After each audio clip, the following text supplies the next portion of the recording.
Hi guys, welcome back. If the government were to decide that they wanted to use some kind of cryptocurrency instead of your dollar that you normally pull out of your wallet, how would they go about doing that?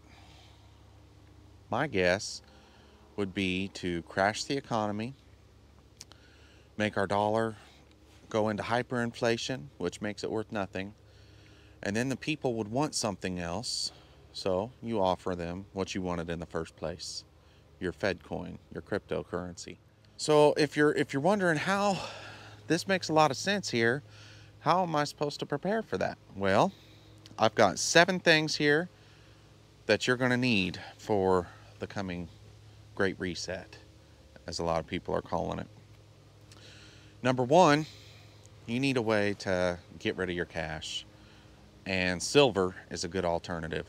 Um, it's always going to be worth something.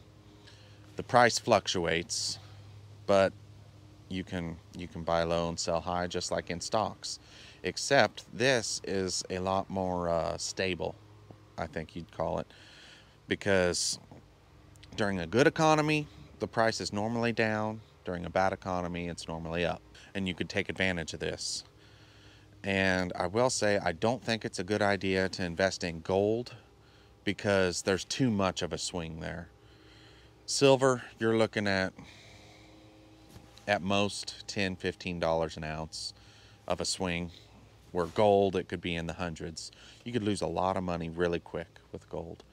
Number 2 of the things that I got wrote down here is skills. Now think to yourself, if you don't have any money and you want said thing, how do you get said thing? You go up and you say, hey, I can do this for you if you can give me that. And then you can barter with your skills. Skills are very important. And another thing that you need to realize is you might not be able to afford somebody coming to your house fixing your plumbing.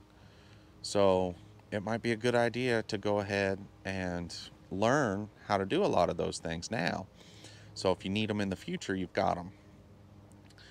And then the third thing that I got wrote down kind of ties into skills. It's your tools. Tools are a great barter item.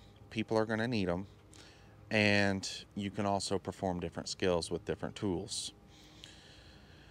And then for number 4 here, I've got food. Now, I've done a little bit of research on countries that had hyperinflation, and Hungary was one of the countries. And the brunt of the storm for them lasted about a year. So we're talking prices doubled every day for a good year. And with that, you're going to really have a hard time finding food. It might be out there, but you're probably not going to be able to afford it unless you've got a very, very big bank account. So, food, you need to, I think a good goal would be to get a year's worth of food, but that might be unattainable to some people. Get as much as you can of shelf stable food, and then you can go from there. And if you are lucky enough to really stack up on it, you can actually use food as a barter item too. And that brings us to number 5. We've got boomsticks and freedom seeds. I hope you guys know what that means.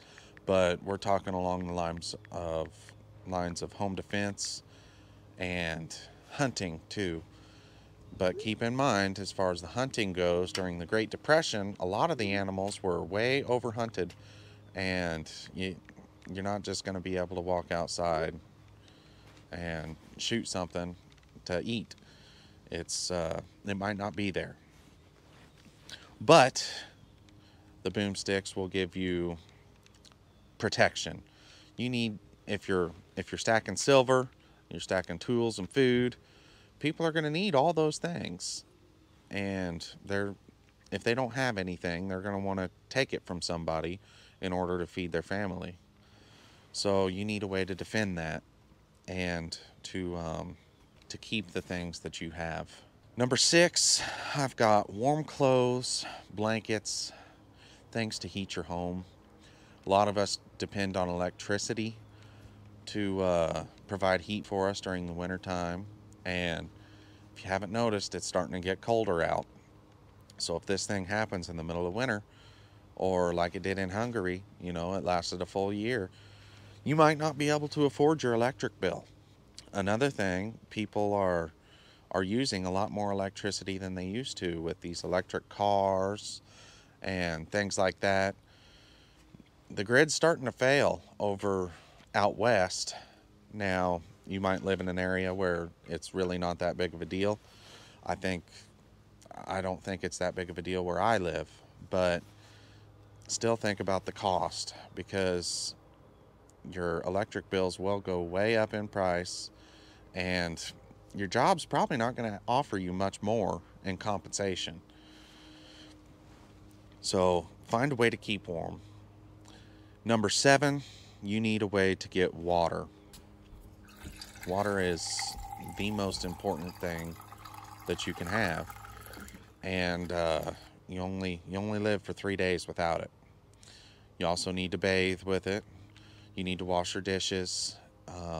It's involved in a lot of your daily life. So if you've got a stream, a creek, a river, a lake, anything that you can get water, I'd start scoping that out right now on a good, safe way to get there.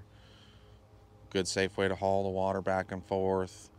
Maybe you can set up a rain catchment system on your gutters. And keep in mind that you're not going to be able to drink this water. If it comes out of a creek, like we have a creek, just up the road, we got a cow farmer, and the cows cross the creek, and they don't care where they defecate at, they don't care where they pee at, and it goes in the water, and it'll make you really sick if you drink it. So have a way to purify your water before you drink it, and before you use it for any type of cooking or to bathe in. And hopefully, with all these skills put together and all these items, it'll make you better prepared to weather the storm that we're going to be in, because the government's passing bills left and right and just handing out money, and it's a good way to put us into hyperinflation. But remember, I think that's what they want. If you guys enjoyed this video, please give it a like and hit that subscribe button. Hit the little bell. That way you can be informed of whenever I post my next videos. In the meantime, we'll see you guys. Have a good one.